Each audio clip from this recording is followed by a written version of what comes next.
Hi friends, welcome to Crisil. ഇന്ത്യയും ഓസ്ട്രേലിയയും തമ്മിലുള്ള 5 ടെസ്റ്റ് മത്സരങ്ങളുടെ ബോർഡർ ഗവാസ്കർ ട്രോഫിയിലെ 3 ടെസ്റ്റ് മത്സരങ്ങൾ അവസാനിച്ചിരിക്കുകയാണ്. 3 ടെസ്റ്റ് മത്സരങ്ങൾ അവസാനിക്കുമ്പോൾ 1-1 എന്ന നിലയിലാണ് ഇരു ടീമുകളും. ഏറ്റവും പ്രധാനപ്പെട്ട 2 ടെസ്റ്റ് മത്സരങ്ങളാണ് ഇനി വരാൻ പോകുന്നത്. ഡിസംബർ 26-ാം തീയതി ബോക്സിംഗ് ഡേയിലാണ് ഇന്ത്യയുടെ 4ാമത്തെ ടെസ്റ്റ് മത്സരം ഓസ്ട്രേലിയയുമായിട്ട് നടക്കാൻ പോകുന്നത്. ആ മത്സരത്തിൽ ഇന്ത്യ വിജയിക്കുകയാണെങ്കിൽ ഈ ബോർഡർ ഗവാസ്കർ ട്രോഫി ഇന്ത്യക്ക് സ്വന്തമാക്കാനായിട്ട് സാധിക്കുമെന്നുള്ളതാണ്.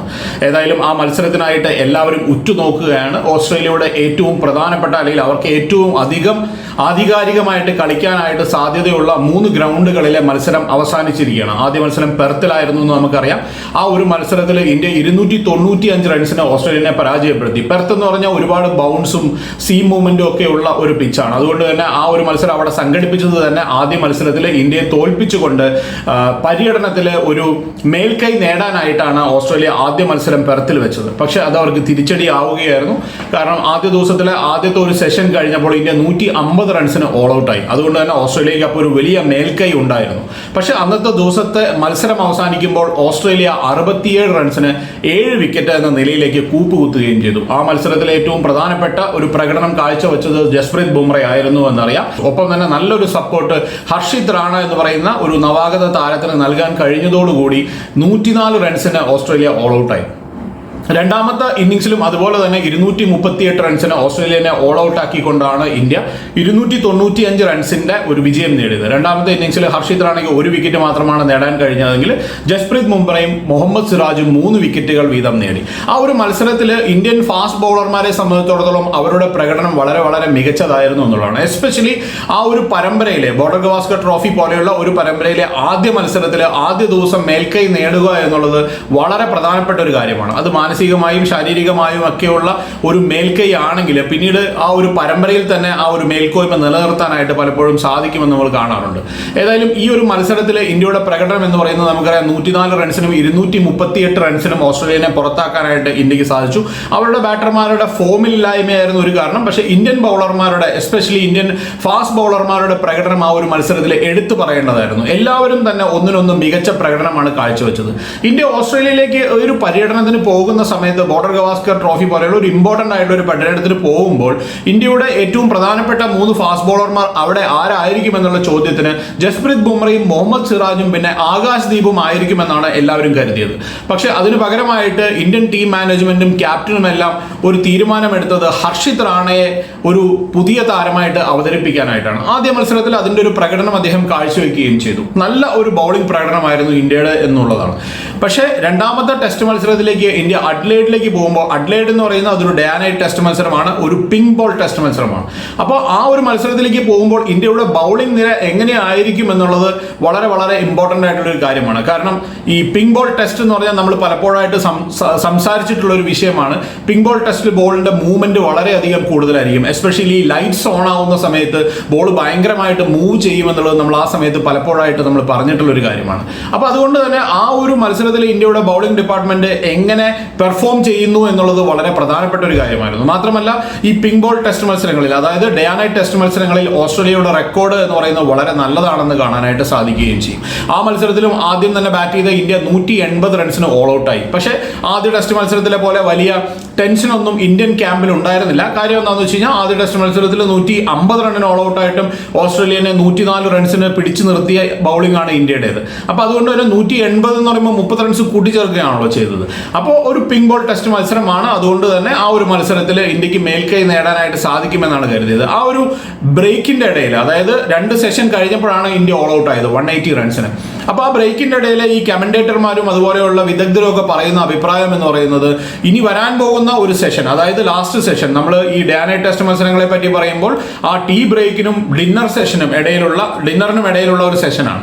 ആ സെഷൻ എന്ന് പറയുന്നത് ലൈറ്റ് ഓൺ ആവുന്ന സമയമാണ്. ആ ലൈറ്റ് ഓൺ ആയി കഴിഞ്ഞാൽ പിങ്ക് ബോൾ വളരെയധികം മൂവ് ചെയ്യുമെന്നുള്ളതാണ്. അപ്പോൾ അതുകൊണ്ട് തന്നെ ഇന്ത്യയുടെ ഈ ഫാസ്റ്റ് ബോളർമാരായിട്ടുള്ള ജസ്പ്രീത് ബുംറയ്ക്കും മുഹമ്മദ് സിറാജിനും ഹർഷിത് റാണയ്ക്കും ഒക്കെ ഓസ്ട്രേലിയൻ നിരയിൽ വലിയ പ്രശ്നങ്ങൾ ഉണ്ടാക്കാൻ സാധിക്കും. ആ ദിവസം തന്നെ ഓസ്ട്രേലിയയുടെ ഒരു 5 വിക്കറ്റെങ്കിലും നേടാനായിട്ട് സാധിക്കുമെന്നുള്ളതായിരുന്നു ഇന്ത്യൻ ടീമിന്റെയും അതുപോലെ തന്നെ ഇന്ത്യൻ ആരാധകരുടെയും പ്രതീക്ഷ എന്ന് പറയുന്നത്. പക്ഷെ അൺഫോർച്ചുനേറ്റ്ലി ആ ഒരു സെക്കൻഡ് സെഷനിൽ ഇന്ത്യക്ക് വലിയ വിജയം നേടാനായിട്ട് സാധിച്ചില്ല. അവരുടെ പ്രധാനപ്പെട്ട ബാറ്റർമാരിൽ ഒരാളായിട്ടുള്ള ഉസ്മാൻ ഖവാജയെ പുറത്താക്കിയെങ്കിലും പുതുമുഖ താരമായിട്ടുള്ള നതൻ മക്സ്വിനിയും അതുപോലെ ലാബുഷേനും ചേർന്നുള്ള ഒരു പാർട്ട്ണർഷിപ്പ് അവർ ഒരു 80+ റൺസിന് ആ ഒരു ദിവസത്തെ മത്സരം അവസാനിപ്പിക്കുകയായിരുന്നു. ഏകദേശം ഒരു 30 ഓവറുകളോളം ഇന്ത്യ ആ സെഷനിൽ ബൗൾ ചെയ്തിരുന്നു. പക്ഷേ ഒരേ ഒരു വിക്കറ്റ് മാത്രമാണ് ഇന്ത്യക്ക് അന്ന് നേടാനായിട്ട് സാധിച്ചത്. അത് ഇന്ത്യയുടെ ബൗളിങ്ങിന്റെ ഒരു ലൈൻ ആൻഡ് ലെങ്ത്തിന്റെ പ്രശ്നം കൊണ്ടായിരുന്നു എന്നുള്ള രീതിയിൽ അന്ന് വലിയ ചർച്ചകളുണ്ടായിരുന്നു. കാരണം എന്താണെന്ന് വെച്ച് കഴിഞ്ഞാൽ ആ ഒരു മത്സരത്തിൽ ഇന്ത്യ ബൗൾ ചെയ്ത ലൈൻ എന്ന് പറയുന്നത് കൂടുതലും ഈ ബാറ്റർമാരെ കൊണ്ട് കളിപ്പിക്കാതെ സ്റ്റംപിന് പുറത്തെറിയാനുള്ള ഒരു തന്ത്രമാണ് ഇന്ത്യ പയറ്റിയത്. പക്ഷെ അത് ഇന്ത്യക്ക് വിനയാവുകയായിരുന്നു.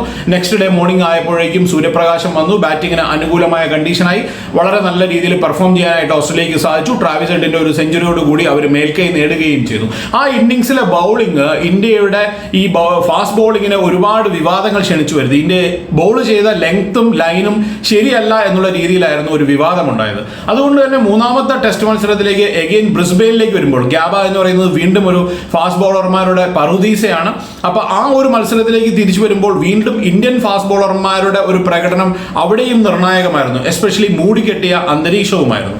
അവിടെയും ഇന്ത്യൻ ഫാസ്റ്റ് ബോളർമാരുടെ പ്രകടനത്തിൽ ഒരു മാറ്റം സംഭവിച്ചത് അവിടെ ഹർഷിത് റാണയ്ക്ക് പകരമായിട്ട് ഇന്ത്യ ആകാശ് ദീപിനെ കൊണ്ടുവന്നു എന്നുള്ളതാണ്. എനിക്ക് തോന്നുന്നത് ആ രണ്ടാമത്തെ ടെസ്റ്റിൽ അഡ്ലൈഡ് ടെസ്റ്റിൽ ആകാശ് ദീപ് ആയിരുന്നു ഹർഷിത് റാണയ്ക്ക് പകരം ഉണ്ടായിരുന്നതെങ്കിൽ കുറച്ചും കൂടെ ഒരു മെച്ചപ്പെട്ട പ്രകടനം ഉണ്ടായേനെ എന്നുള്ളൊരു അഭിപ്രായക്കാരനാണ് ഞാൻ. ഏതായാലും മൂന്നാമത്തെ ടെസ്റ്റ് മത്സരത്തിലെങ്കിലും ആകാശ് ദീപിനെ ടീമിലേക്ക് കൊണ്ടുവരുവാനായിട്ട് എനിക്ക് സാധിച്ചു. ആകാശ് ദീപ് ആ ടെസ്റ്റ് മത്സരത്തിൽ ടോട്ടലി നമ്മൾ നോക്കിക്കഴിഞ്ഞാൽ ഒരു മെച്ചപ്പെട്ട പ്രകടനമാണ് അദ്ദേഹത്തിന്റെ ഭാഗത്ത് നിന്നുള്ളത്. പക്ഷേ നമ്മൾ എങ്ങനെയൊക്കെ നോക്കിക്കഴിഞ്ഞാലും ഇന്ത്യയുടെ കുന്തമുന എന്ന് പറയുന്നത് ജസ്പ്രീത് ബുംറ മാത്രമായിരുന്നു. ഇപ്പം നമ്മൾ കാണുന്ന അല്ലെങ്കിൽ കേൾക്കുന്ന സംസാരങ്ങളിലെല്ലാം തന്നെ ഇന്ത്യ ഒറ്റയാൾ പോരാട്ടത്തിലാണ്. അതായത് ഈ ഒരു പരമ്പരയിൽ 2024-25 സീസണിലെ ബോർഡർ ഗവാസ്കർ ട്രോഫിയിൽ ഇന്ത്യ അല്ല ഓസ്ട്രേലിയ ആയിട്ട് കളിക്കുന്നത്, ജസ്പ്രീത് ബുംറയും ഓസ്ട്രേലിയയുമായിട്ടാണ് കളിക്കുന്നത് എന്നുള്ള രീതിയിലാണ് വാർത്തകളൊക്കെ വന്നുകൊണ്ടിരിക്കുന്നത്. ഒരളവ് വരെ നമ്മൾ പരിശോധിച്ചാൽ അത് ശരിയാണതാണ്. കാരണം 3 മത്സരങ്ങളിൽ നിന്ന് 21 വിക്കറ്റുകളാണ് ജസ്പ്രീത് ബുംറ ഇന്ത്യക്ക് വേണ്ടി നേടിയിട്ടുള്ളത്. മറ്റ് പേസർമാരുടെ ഒരു പെർഫോമൻസ് നമ്മൾ നോക്കുമ്പോഴാണ് അതൊരു ശരിയായ കാര്യമാണ് എന്ന് നമുക്ക് തോന്നുന്നത്. ഇപ്പോൾ പാറ്റ് കമ്മിൻസിന്റെ ഒരു പ്രകടനം നോക്കിക്കഴിഞ്ഞാൽ അദ്ദേഹം 14 വിക്കറ്റുകളാണ് നേടിയിരിക്കുന്നത്. അതുപോലെ തന്നെ മിച്ചൽ സ്റ്റാർക്കിന്റെ പ്രകടനം നോക്കിയാലും അദ്ദേഹവും 14 വിക്കറ്റുകളാണ് നേടിയിരിക്കുന്നത്. ഇന്ത്യയുടെ രണ്ടാമത്തെ ഏറ്റവും മികച്ച പേസർ ആയിട്ടുള്ള മുഹമ്മദ് സിറാജ് നേടിയിരിക്കുന്ന 13 വിക്കറ്റുകളാണ്. മുഹമ്മദ് സിറാജിന്റെ ബൗളിംഗ് പ്രകടനത്തെ പറ്റി ഒരുപാട് വിമർശനങ്ങൾ പല ആളുകളുടെയും ഭാഗത്തു നിന്ന് വരുന്നുണ്ട്. പക്ഷെ നമ്മൾ ഒരു കാര്യം ശ്രദ്ധിക്കണം, മുഹമ്മദ് സിറാജ് ഈ പരമ്പരയിൽ 13 വിക്കറ്റുകൾ നേടിയിട്ടുണ്ട്. ഓസ്ട്രേലിയ പ്രധാന ബൗളർമാരായിട്ടുള്ള പാറ്റ് കമ്മിൻസും മിച്ചൽ സ്റ്റാർക്കും 14 വിക്കറ്റാണ് നേടിയിരിക്കുന്നതെന്ന് പറയുമ്പോൾ 13 വിക്കറ്റ് നേടിയ സിറാജിന്റെ പ്രകടനം ഒട്ടും മോശമായിട്ട് നമുക്ക് കാണാൻ സാധിക്കില്ല. ഒരു ശരാശരി നോക്കുകയാണെങ്കിലും ഒരു 23 പോയിന്റ് സംതിങ് എന്ന് പറഞ്ഞ ഒരു ശരാശരിയിലാണ് അദ്ദേഹം നിൽക്കുന്നതെന്ന് കാണാൻ സാധിക്കും. പാറ്റ് കമ്മിൻസിന്റെ ശരാശരി അതിലും കൂടുതലാണ് എന്നുള്ളതാണ്. അപ്പോൾ സിറാജിന്റെ പ്രകടനം വലിയ പ്രശ്നങ്ങളൊന്നും ഇന്ത്യക്ക് സൃഷ്ടിക്കുന്നില്ല.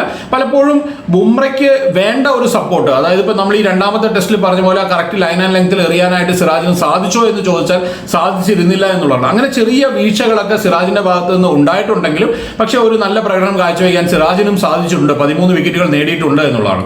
ഇനി മൂന്നാമത്തെ പേസർ നമുക്കറിയാം, ആദ്യ 2 ടെസ്റ്റ് മത്സരം ഹർഷിത് റാണ ആയിരുന്നെങ്കിൽ മൂന്നാമത്തെ ടെസ്റ്റ് മത്സരത്തിൽ അത് ആ ഒരു നറുക്ക് വീണത് ആകാശ് ദീപനായിരുന്നു. ആകാശ് ദീപ് മൂന്നാമത്തെ ടെസ്റ്റ് മത്സരത്തിൽ ഒരുവിധം നല്ല പ്രകടനം കാഴ്ചവെച്ചിട്ടുണ്ട്. ഇനി അടുത്ത ടെസ്റ്റ് മത്സരം എന്ന് പറയുന്നത് മെൽബണിലാണ്, ബോക്സിംഗ് ഡേയിലാണെന്നറിയാം.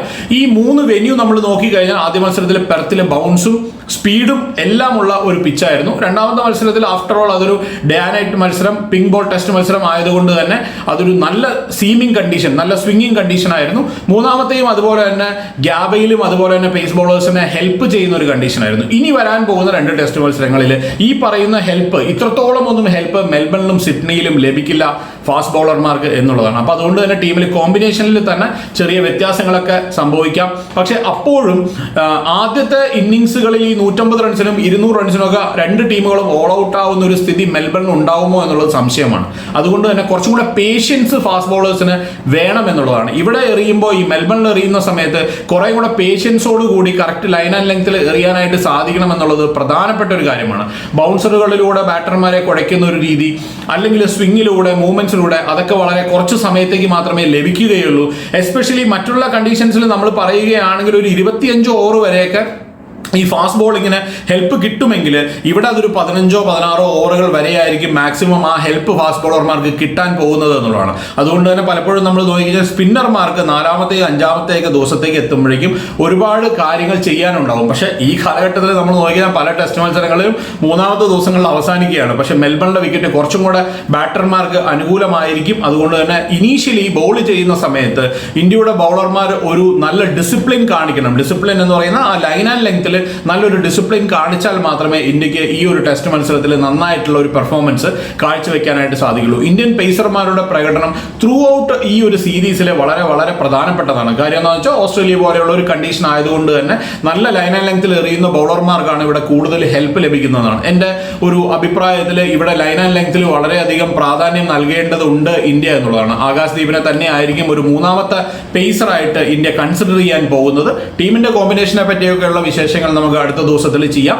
ഏതായാലും ഇന്ത്യയുടെ ഈ ബൗളിംഗ് ഡിപ്പാർട്ട്മെന്റിനെ പറ്റി പറയുമ്പോൾ ഫാസ്റ്റ് ബോളിംഗ് ഡിപ്പാർട്ട്മെന്റിന്റെ വിക്കറ്റ് ടേക്കിംഗ് ഒരു എബിലിറ്റി എന്ന് പറയുന്നത് നല്ലതാണെന്ന് തന്നെയാണ് ഞാൻ പറയുന്നത്. പക്ഷേ ഇന്ത്യയുടെ ലൈൻ ആൻഡ് ലെങ്ത്, ബാറ്റർമാരെ കളിപ്പിച്ച് വിക്കറ്റ് എടുക്കുന്ന രീതി, അതിലൊക്കെ കുറച്ചും കൂടെ മാറ്റം വരേണ്ടതായിട്ടുണ്ട്. കുറച്ചും കൂടെ ഒരു സ്ട്രാറ്റജി അല്ലെങ്കിൽ കുറച്ചും കൂടെ ഒരു നല്ല പ്ലാനിങ്ങിൽ ഇന്ത്യ മുന്നോട്ട് പോകേണ്ടതുണ്ട് എന്നുള്ളത് വളരെ പ്രധാനപ്പെട്ട ഒരു കാര്യമാണ്. എസ്പെഷ്യലി ട്രാവിസ് ഹെഡിനെതിരെ ഇന്ത്യൻ ഫാസ്റ്റ് ബോളർമാരുടെ പ്രകടനം, അദ്ദേഹത്തിനെ ഏത് രീതിയിലാണ് ഔട്ടാക്കേണ്ടത് എന്നുള്ളതിനെ പറ്റി ഇപ്പോഴും ഒരു ധാരണയില്ലാതെയാണ് ഇന്ത്യൻ ബൗളർമാർ ബൗൾ ചെയ്യുന്നതെന്ന് തോന്നാറുണ്ട്. അതുകൊണ്ടാണ് ഓസ്ട്രേലിയക്ക് ഒരു മേൽക്കൈ നേടാനായിട്ട് സാധിച്ചുള്ളത്. അപ്പോൾ ട്രാവിസ് ഹെഡും ഇന്ത്യൻ പേസർമാരും തമ്മിലുള്ള ഒരു മത്സരമായിരിക്കും മെൽബണിൽ നടക്കാൻ പോകുന്നത്. അതിൽ ഇന്ത്യൻ പേസർമാർക്ക് ട്രാവിസ് ഹെഡിനെതിരെ അപ്പർ ഹാൻഡ് നേടാനായിട്ട് സാധിക്കുകയാണെങ്കിൽ ഇന്ത്യ ഈ ടെസ്റ്റ് മത്സരത്തിൽ തിരിച്ചു വരികയും ജയിക്കുകയും ഒപ്പം തന്നെ ബോർഡർ ഗവാസ്കർ ട്രോഫി നിലനിർത്തുകയും ചെയ്യുമെന്നുള്ളതാണ് എൻ്റെ ഒരു അഭിപ്രായം എന്ന് പറയുന്നത്. ഏതായാലും മറ്റൊരു വീഡിയോ ആയിട്ട് നമുക്ക് വീണ്ടും കാണാം.